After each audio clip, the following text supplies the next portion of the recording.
అత్యుత్తమ ప్లేస్మెంట్స్ తో ఎంఎన్సీ కంపెనీలలో ఉద్యోగమే లక్ష్యమా? ఇంజనీరింగ్ చదవాలనే మీ పిల్లల కలని కేజీ రెడ్డి కాలేజ్ తో నిజం చేసుకోండి.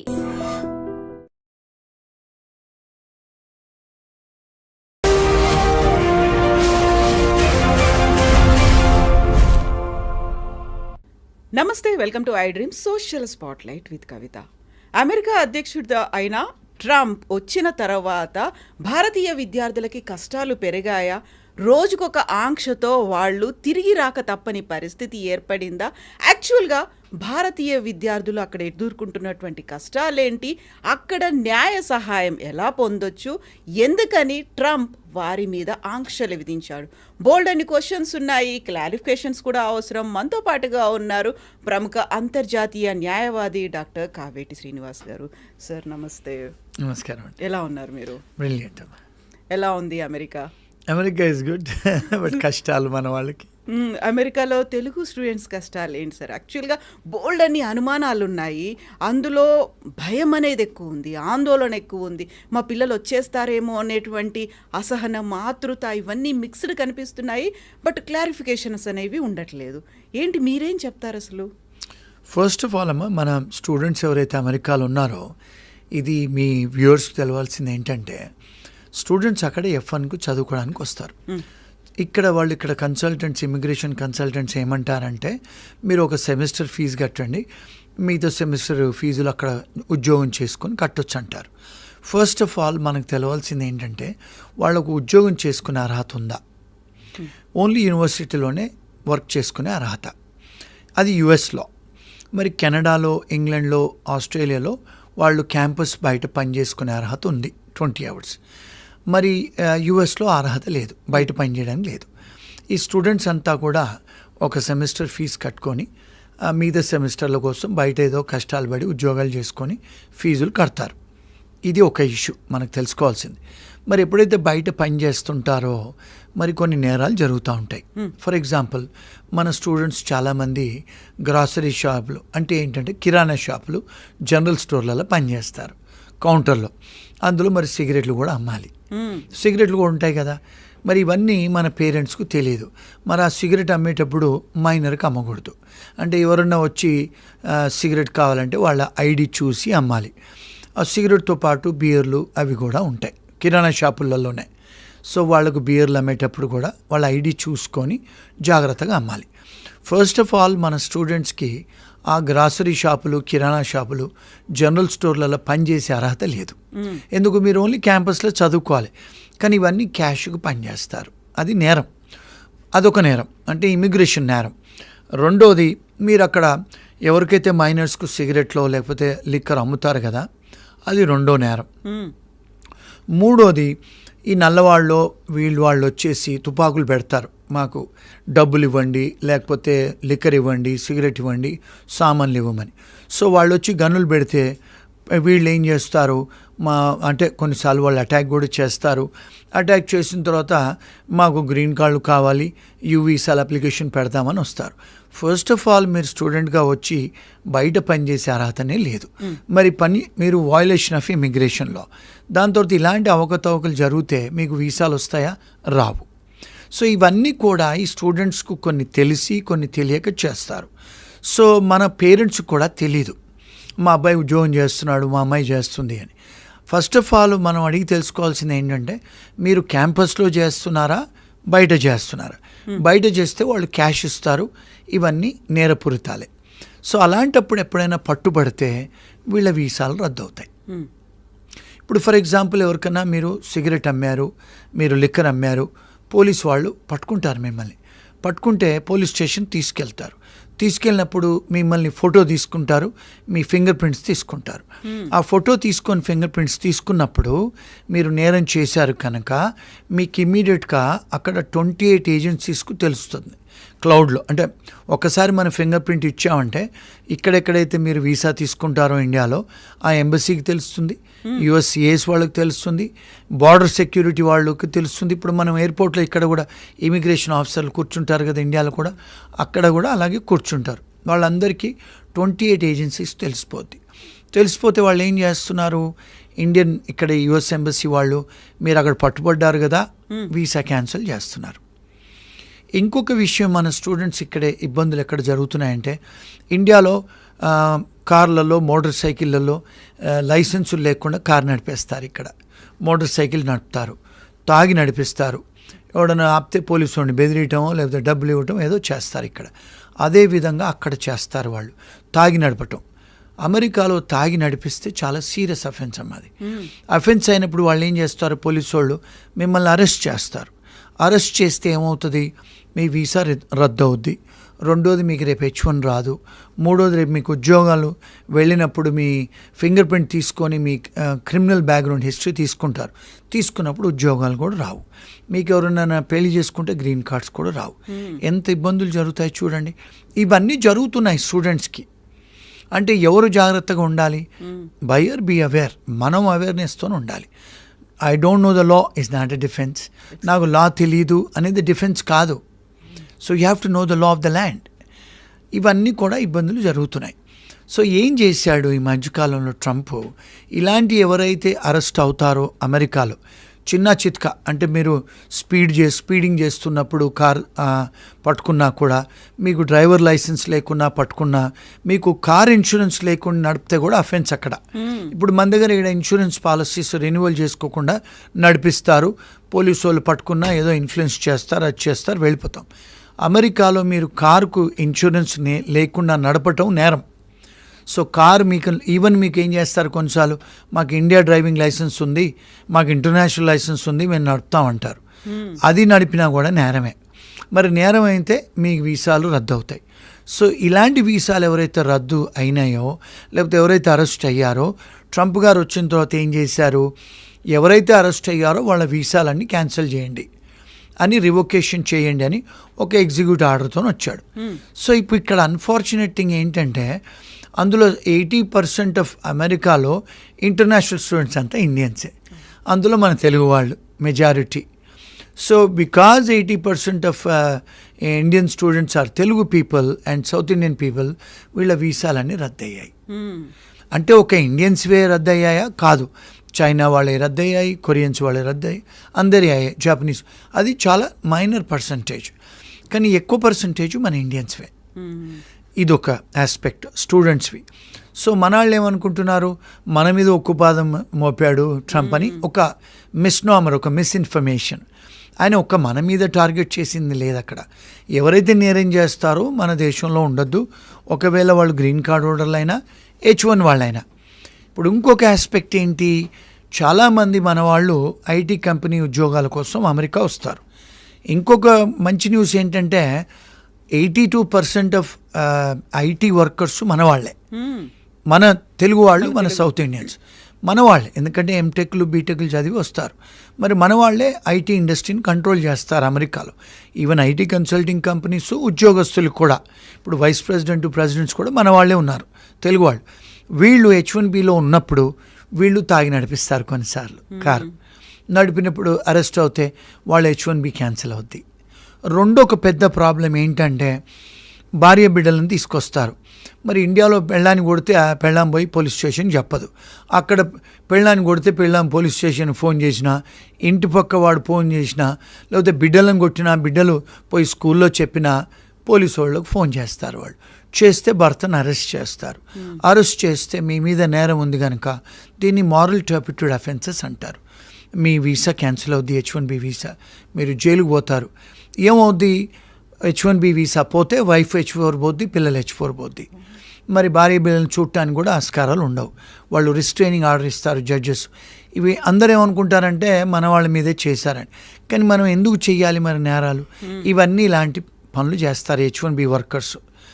ఇంకొక విషయం ఏంటంటే, ఈ మధ్యకాలంలో, అంటే తన అంతకుముందు కూడా లా ఉంది, ఎవరైతే గ్రీన్ కార్డ్ హోల్డర్లు లేకపోతే స్టూడెంట్స్ లేకపోతే H1B వర్కర్స్ ఎవరైనా షాపులలో దొంగతనాలు చేస్తే, షాప్ లిఫ్టింగ్, దాన్ని మారల్ టర్పిట్యూడ్ అఫెన్సెస్ అంటారు.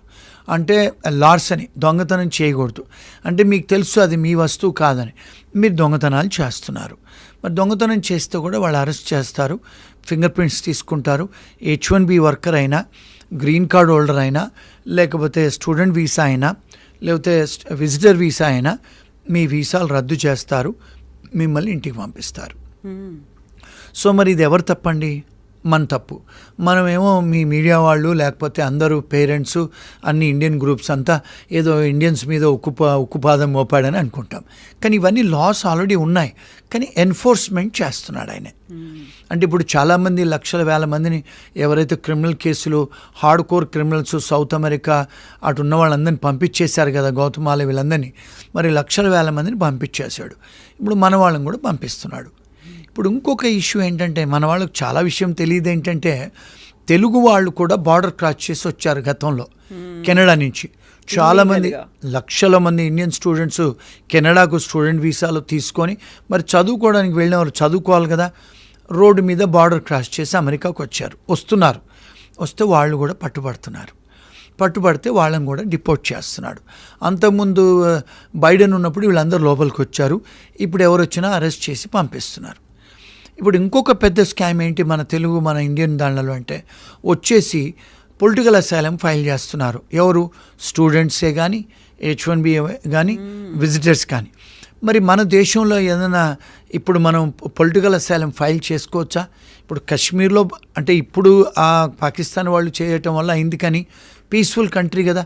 ఇప్పుడు తెలంగాణలో ఆంధ్రాలో ఏమైనా ప్రాబ్లమ్స్ ఉన్నాయా? మరి అంతకుముందు అంటే పంజాబ్లో ఉండే ప్రాబ్లమ్స్ ఉండేవి, కొన్ని స్టేట్స్లలో ప్రాబ్లమ్స్ ఉన్నాయి, వాళ్లకు ఇక్కడ పొలిటికల్ ప్రాబ్లమ్స్ ఉన్నాయి కనుక అప్లికేషన్ పెట్టారు. మరి ఇండియాలో ఇప్పుడు ప్రాబ్లమ్స్ ఏం లేవు కదా. అంటే మన దగ్గర అంటే సివిల్ రైట్స్ వయలేషన్స్ లేవు. ఇప్పుడు కొన్ని ఆర్గనైజేషన్స్, ఫర్ ఎగ్జాంపుల్ తమిళ్ వాళ్ళు ఉన్నారు శ్రీలంకలో. అప్పుడు తమిళ్ టైగర్స్ ఉన్నప్పుడు వాళ్ళకి ఇబ్బందులు జరిగాయి. సో మన ఇండియా కూడా మనం అసైలం ఇచ్చాము. ఇప్పుడు రోహింగాస్ వచ్చారు మన బంగ్లాదేశ్ నుంచి, మనం ఇచ్చాము పొలిటికల్ అసైలము. అట్లా కొన్ని కంట్రీస్ డిస్టర్బ్ కంట్రీస్ ఉన్నాయి. ఇప్పుడు ఫర్ ఎగ్జాంపుల్ పాలస్తీన్ వాళ్ళు ఉన్నారు, ఇజ్రాయెల్ వారు ఉన్నారు, యుక్రెయిన్ వాళ్ళు ఉన్నారు. కొన్ని దేశాలలో యుద్ధాలు జరుగుతున్నాయి, అక్కడ వాళ్ళు ఏమైనా పొలిటికల్ అసైలం పెట్టుకుంటే ఓకే ఇచ్చారు. గతంలో ఇండియా నుంచి కూడా వచ్చిన ఇప్పుడు సేమ్ సెక్స్ వర్కర్స్ వాళ్ళు కూడా మేము ఇప్పించాం అమెరికాలో. ఇప్పుడు అది కూడా లీగలైజ్ అయింది కదా ఇండియాలో. మరి ఇక్కడ మన తెలుగు వాళ్ళు స్టూడెంట్సే కానీ, H1B వాళ్ళే కానీ, విజిటర్స్ వచ్చి బార్డర్ క్రాస్ చేసి వచ్చి పొలిటికల్ అసైలం అప్లికేషన్ పెడుతున్నారు. మరి అది ఫేక్ కదండి. ఇలాంటివన్నీ చేస్తారు, వాళ్ళని అరెస్ట్ చేసి డిపోర్ట్ చేస్తే మన మీద ఉక్కుపాదం అంటారు. ఇవంతా మిస్ఇన్ఫర్మేషన్ అండి. ఇవన్నీ లాఫుల్గా ఇంతకుముందు కూడా ఉండేది అమెరికాలో, కాకపోతే ఎన్ఫోర్స్మెంట్ జరుగుతుంది ఇప్పుడు. సో ఈ స్టూడెంట్స్ అందరినీ ఈ మధ్యకాలంలో ఒక 4-5 వేల స్టూడెంట్స్ వీసాలన్నీ రద్దయ్యాయి. రద్దయితే ఏమైంది, వీళ్ళందరూ ఏం చేశారు, యూనివర్సిటీ వాళ్ళందరూ అంటే కలిసి ఏం చేశారు, ట్రంప్ గారి మీద అడ్మినిస్ట్రేషన్ మీద కేసు వేశారు. వేస్తే ప్రొఫెసర్లు కూడా యుఎస్లో అమెరికన్ ప్రొఫెసర్స్ అసోసియేషన్ అంతా కూడా కేసులు వేశారు. కేసులు ఏమైనా వేశారు, మీరు ఒక నోటీస్ హియరింగ్ ఇవ్వలేదు స్టూడెంట్స్కి, మీరు యూనిలాటరలీ అంటే మీ ఇష్టానుసారంగా ఆర్బిటరల్లీ కెప్రీషియస్లీ మీరు నోటీసును హియరింగ్ ఇవ్వలేదు. అంటే procedural due process, substantive due process అని అమెరికన్ కాన్స్టిట్యూషన్లో అంటారు. ఇండియాలో మనకు సింపుల్గా అర్థం చేసుకోవాలంటే ప్రిన్సిపల్స్ ఆఫ్ న్యాచురల్ జస్టిస్. మనకు నోటీస్ ఇవ్వాలి కదండి, మీరు మీ వీసా రద్దు చేస్తామని. ఏమీ చేయకుండా ఒక రాత్రి పొద్దున వచ్చే వరకు అందరి వీసాలు రద్దు చేశాడు. ప్రొసీజర్స్ ఫాలో కాకుండా చేస్తే వీళ్ళు స్టూడెంట్స్ కూడా ఫైల్ చేశారు, ప్రొఫెసర్లు ఫైల్ చేశారు, యూనివర్సిటీ వాళ్ళు ఫైల్ చేశారు. ఎందుకంటే మెజారిటీ ఆఫ్ స్టూడెంట్స్ అంతా కూడా ఇంటర్నేషనల్ స్టూడెంట్స్ ఇండియా నుంచి వచ్చిన వాళ్ళే ఉన్నారు. సో మరి వ్యాపారం తగ్గిపోద్ది కదా యూనివర్సిటీస్కి. అందుకని వాళ్ళు కేసులు వేస్తే అందరూ హైకోర్టు, సుప్రీంకోర్టు జడ్జెస్, అంటే ఇక్కడ ఇండియాలో హైకోర్టు సుప్రీంకోర్టు అంటారు, అక్కడ అమెరికాలో హైకోర్టు సుప్రీంకోర్టు అనరు, ఫెడరల్ కోర్ట్స్ అంటారు అక్కడ. అంటే మన ఇండియాలో కూడా ఇంగ్లీష్ వాళ్ళు ఉన్నప్పుడు హైకోర్టు సుప్రీంకోర్టుని ఫెడరల్ సిస్టమ్ అనేవాళ్ళు.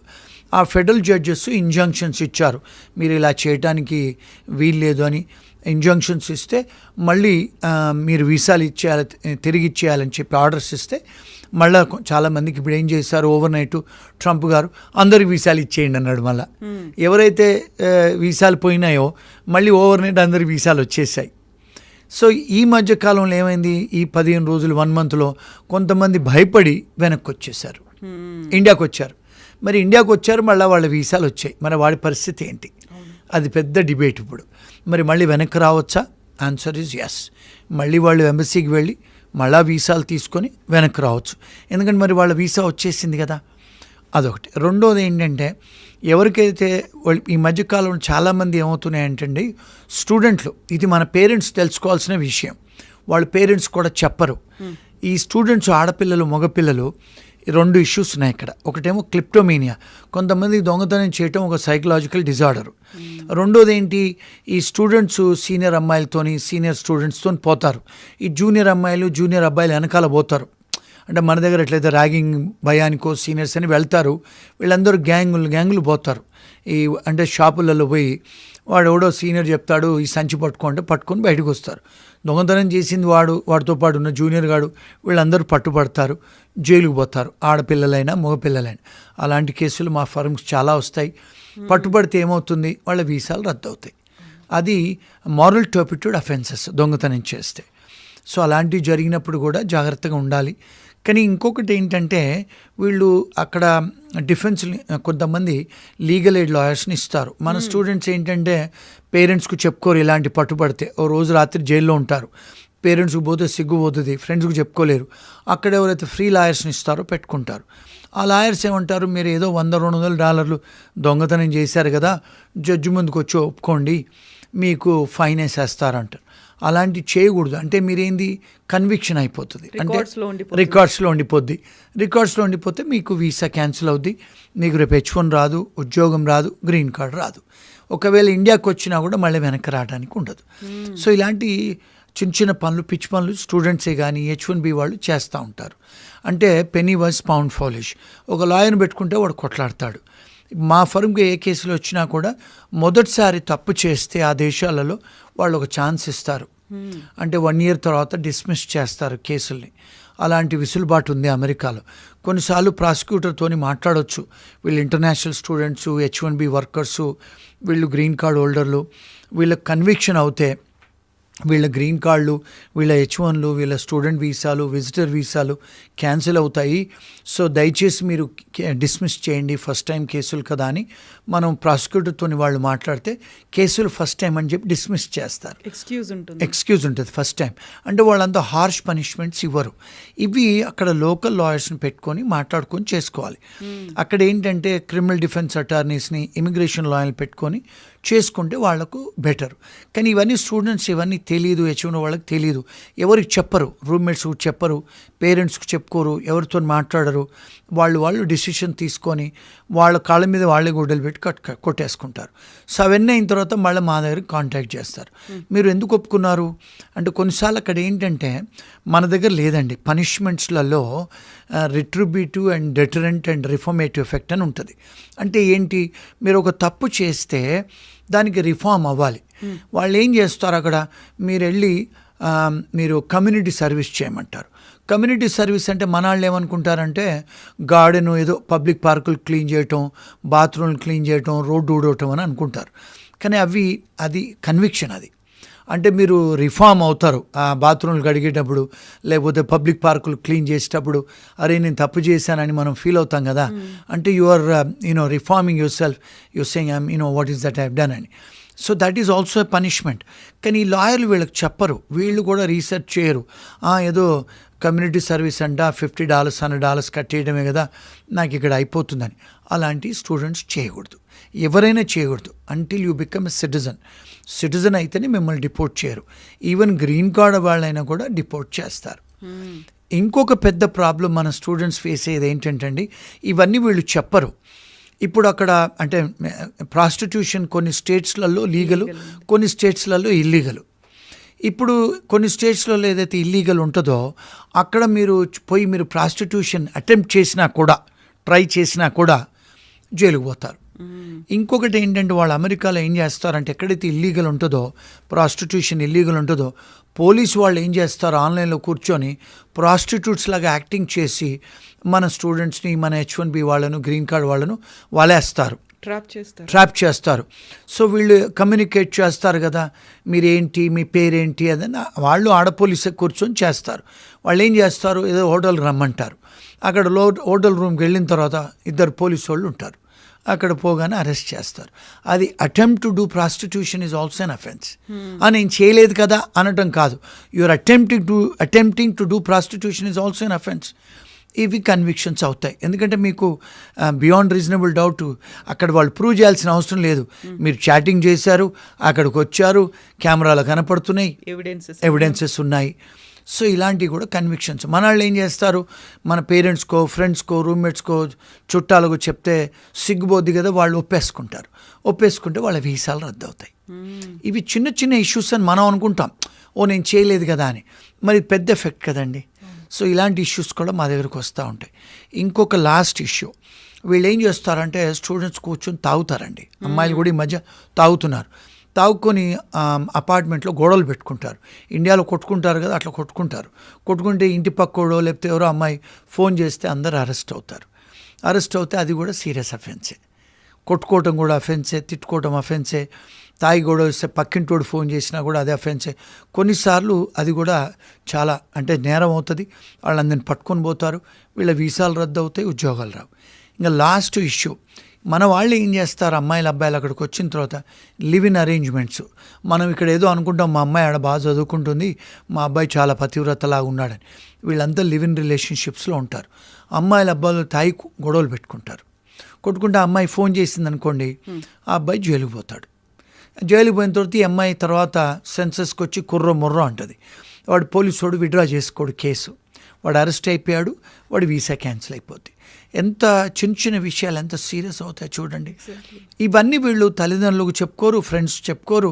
ఇవన్నీ అయిన తర్వాత మాలాంటి ఎవరో తెలుగు లాయర్లకు ఫోన్ చేస్తే మేమేం చేయగలుగుతాం చెప్పండి. ఇప్పుడు చేతులు కాలిన తర్వాత ఆకులు పట్టుకోలేంగా. సో ఇవన్నీ కూడా మీ ప్రేక్షకులు, మీ ఫ్రెండ్స్, ఆడియన్స్ తెలుసుకోవాల్సిన విషయాలు ఇవన్నీ.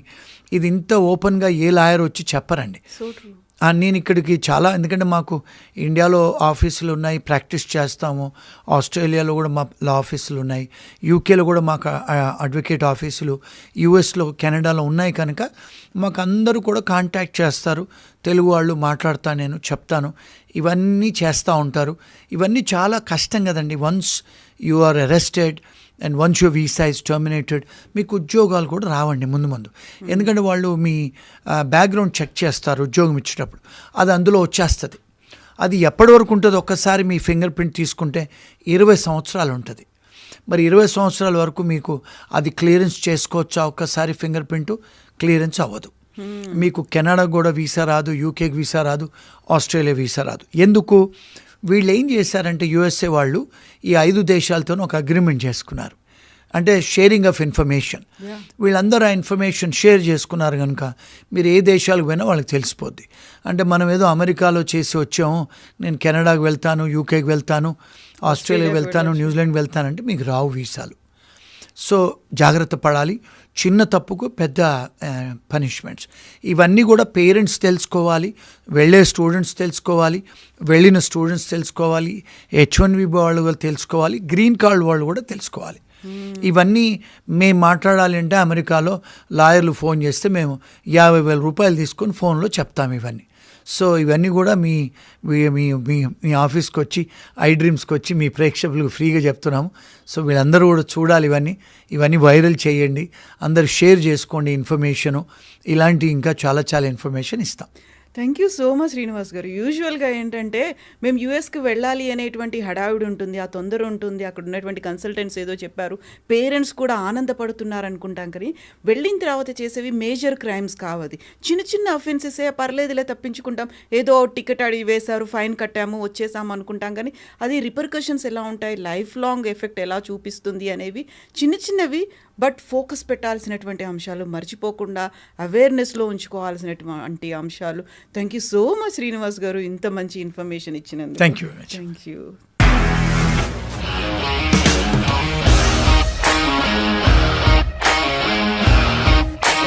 ఇండస్ట్రీలో కమిట్మెంట్ ఇష్యూస్ వస్తే నీకు కూడా వచ్చినట్టు? మార్నింగ్ తీసుకెళ్ళాడంటే కొట్టి పడేస్తాడు.